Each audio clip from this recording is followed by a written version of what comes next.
Mabes ke Baris Mabes Polri, Krim. ya, Mabes Polri. Ya, kedatangan ke Mabes Polri dalam rangka apa? Dalam rangka melaporkan oknum dan Satpol PP atau Kasatpol PP ya Kabupaten Bogor yang bernama Cecep Imam ya atas dugaan pelanggaran pasal 200 KUHP ya dan junto pasal 170 KUHP. Junto pasal 170 KUHP tentang penganiayaan dan pengerusakan secara bersama-sama, tentang pengerusakan dan penganiayaan secara bersama-sama ini.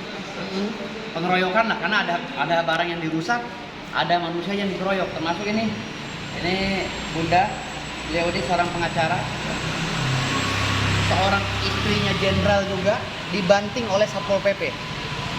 Leoni seorang istri, ditarik tangannya, dibanting. Padahal saya udah bilang ini istrinya jenderal, seorang pengacara, masih dibanting. Suaminya jenderal bintang 2 polisi, masih dibanting dulu oleh beliau.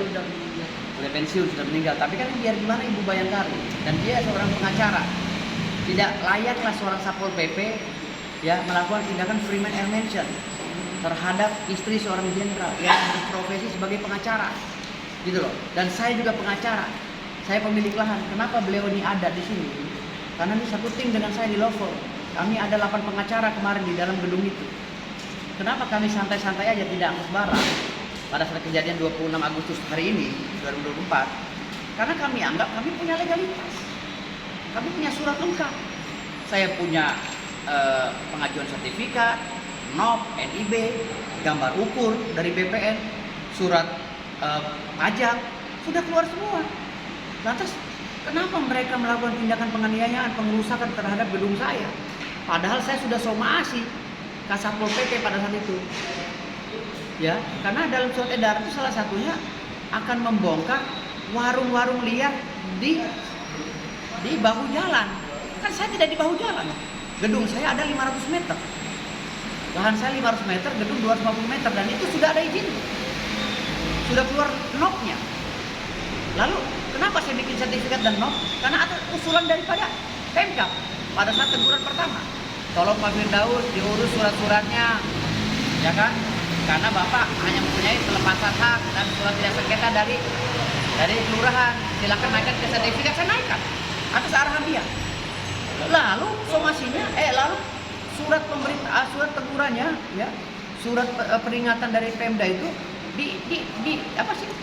dikirim lagi kepada saya yang berikutnya, bunyinya akan dibongkar. Loh, kok lucu? Anda yang nyuruh saya surat, saya setelah surat saya urus semua, udah muncul NOP dan NIB-nya, ya, kok dibongkar? Dengan bahasa yang sama, semua isi peringatannya sama semua. Dengan warung-warung, beberapa ratus warung yang tidak punya izin. Disamain semua, seakan-akan saya ini warung, padahal saya itu domisili. Ada domisili saya sah di situ. Ada surat tidak sengketa, ada pernyataan dari lurah Asep Makmur, Lurah Tugu Utara, Kecamatan Cisarua. Yang saya tidak terima di sini, saya sudah memperingati Kasatpol PP dan Binkum. Jangan bongkar ini, Bang. Karena kita kan sedang gugat Abang. Kita sedang ajukan di PT UN. Karena kita tidak sejalan. Karena Abang nih memperingati surat disamaratakan antara gedung saya dengan warung kaki 5 yang luasnya cuma 5 meter, 10 meter. Saya ada 500 meter. Gitu loh. Dan bangunan terbesar yang paling besar di puncak saya yang dibongkar dan punya izin. Sementara bangunan besar seperti saya di sekitarnya, seperti Mel Rimba, ada hotel punya orang Tionghoa di bawah 5.000 meter nggak dibongkar. Asep Strawberry di lahan PTPN yang tidak berizin, berdiri begitu aja Strawberry. Sementara warung-warung kaki 5 milik rakyat kecil ini dibongkar. Ini tidak ada kesamaan hak di sini. Ini pilih kasih. Dan yang lucu lagi, menurut info berita, katanya Asep Strawberry itu bayar 50 juta dendanya. Katanya, gedung sebegitu besar 50 juta.